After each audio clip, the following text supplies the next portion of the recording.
Hello, I'm Dr. Haslam of UCLA Health's Adult Asthma Program in Thousand Oaks. Today, we will be discussing how to use your pressurized metered-dose inhaler. We have broken down inhaler technique into 8 discrete steps. Step number 1.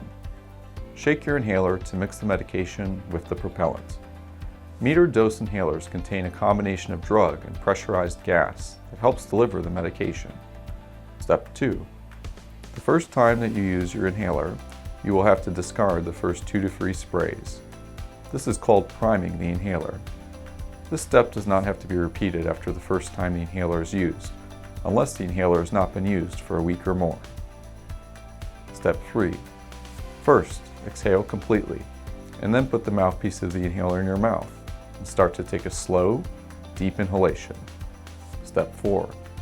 This is the most important part of inhaler technique. You have to deliver the medication as you are taking a slow, deep breath in order to entrain the air and medication from the inhaler down into your lungs. If this step is not performed correctly, the majority of the medication will wind up in your mouth and in the back of your throat. Step 5. Complete the inhalation and hold your breath for roughly 6 to 10 seconds.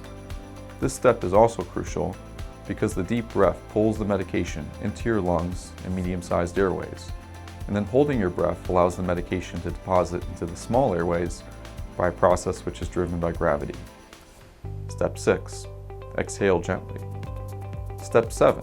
If your inhaler prescription calls for 2 inhalations per use, then rest for 30 seconds to 1 minute and repeat steps 1 through 6. Step 8. If your inhaler contains an inhaled steroid, rinse your mouth with water and gargle for roughly 5 to 10 seconds before spitting out. Do not swallow the water after you rinse your mouth. Please remember to repeat these steps every time that you use your metered-dose inhaler. Practice makes perfect, and as your technique improves, so will the effectiveness of the medications.